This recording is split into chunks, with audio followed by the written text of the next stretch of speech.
right, on the issue of corporate taxes, it was the Liberal government that actually reduced corporate taxes significantly to where they're 25% lower than the United States. But we did that when we had money in the bank. First of all, we had to eliminate a $43.5 billion deficit, and then we had to make sure we balanced the books. I would suggest that a corporate tax cut is being proposed currently will benefit only the 5% largest corporations in the country. $6 billion. But it's not just $6 billion for this year. It'll be $6 billion for every year afterwards. So we are already the second lowest in terms of corporate taxes in the G7, and we already are well ahead of the United States. I think very strongly, and the Liberal Party believes very strongly, that we can invest that money in families in particular. We do not oppose corporate tax cuts down the road, but the issue is, can we afford it right now? The issue, I don't believe we can. And obviously, I'm more interested in particular in supporting small business. 9 out of every 10 jobs in this country come from small businesses. That's where we need to be. We need to also deal with, and we brought in before the largest tax cuts in the Canadian history, personal income tax.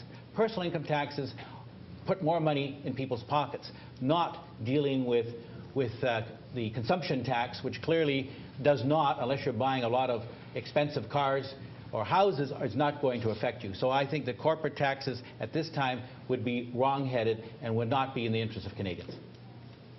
Okay, now it's Cameron.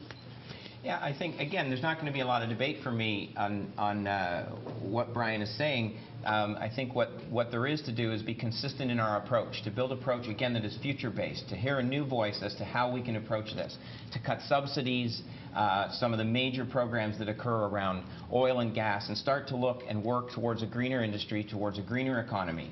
And we do have to, it is a delicate balance to look at what's happening today and what needs to happen in the future. And again, I would be sitting here telling you if I'd thought this through completely and had all the answers for you. It's not the case. What I will tell you is that we need to hear from the people. We have the creativity, the ingenuity, and the intelligence in Canadians to get the answers that are necessary. We need to have forums like this, not necessarily in the House of Commons, but we need to have forums with small business people. We need to have forums with big business, and we need to determine what it is that's going to actually have everybody buy in and move forward. So cut corporate tax, don't cut corporate tax. You could debate that till the cows come home. The reality is that we need to move the whole economy forward, and it's going to take the people to do that. And it's going to be Canadians' voices that make that happen. Now, Adam, your turn. Okay. So first of all, we are not going to be cutting corporate taxes cuts for large business. For small business, we are interested, and I will tell you why. The proportion of businesses that are owned by Canadians is much greater for the small business than the large one. If you read last week's Globe and Mail, you'll see that blanket corporate tax cuts don't actually work as advertised. They do not create the kinds of incentives. New Democrats are offering a slightly different plan in addition to the small business tax cut.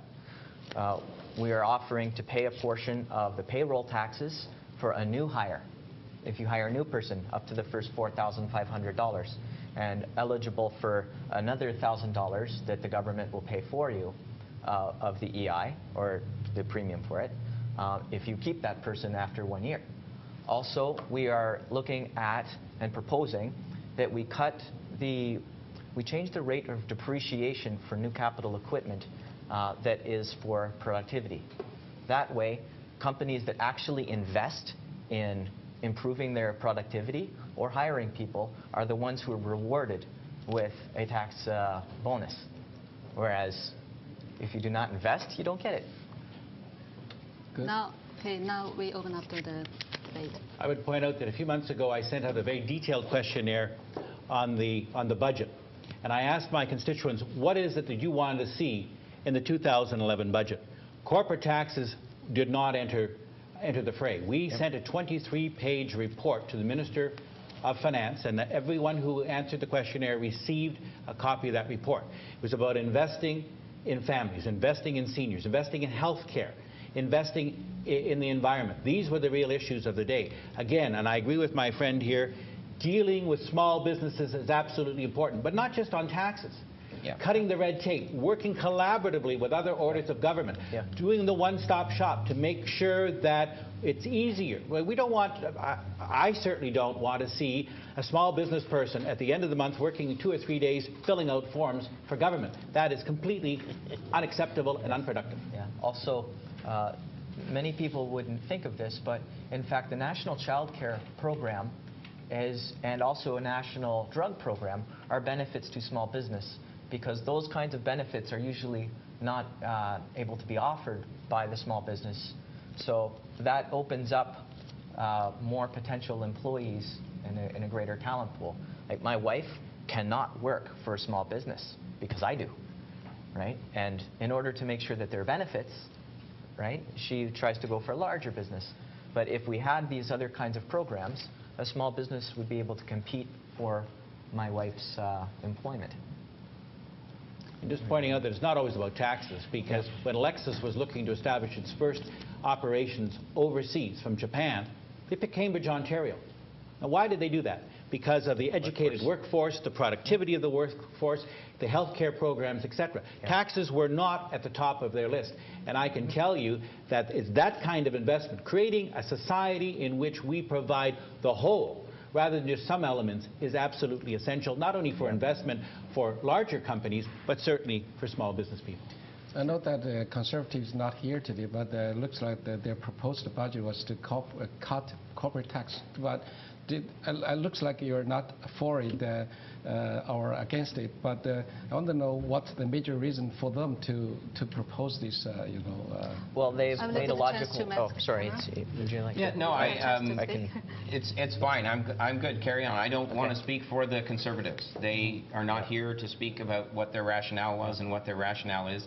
So I'm not comfortable in speaking for the Conservatives. Okay, Adam? Yeah. Well, part of the conservative argument that is made by various spokespeople says that in order to attract investment, you have to have low taxes, or that by keeping the tax money, that makes investment happen.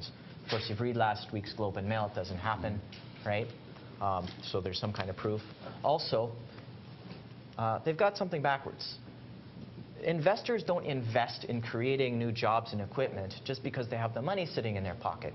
They invest when they see that there is a business opportunity. That means there are customers, right? If you can service all your customers without hiring anybody, you probably won't, right? So it's only at that point in time. But the backwards logic of saying, well, if we have all this money sitting around, it must be invested. Well, that's the part that doesn't make sense.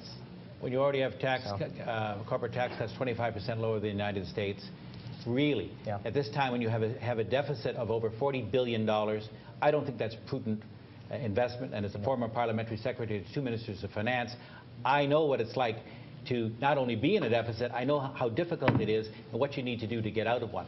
So I don't think it's the right approach. I don't think that helps Canadians. And as my friend has pointed out in the Globe and Mail article, very strong evidence suggests that it doesn't work. But again, people are investing. We have $1 billion that flows between Canada and the United States alone on a daily basis. And again, because we are so competitive, I think people are investing here. We haven't seen companies leave because they're saying, oh, it's about this or that. They're coming here because of health care, education, quality of workforce.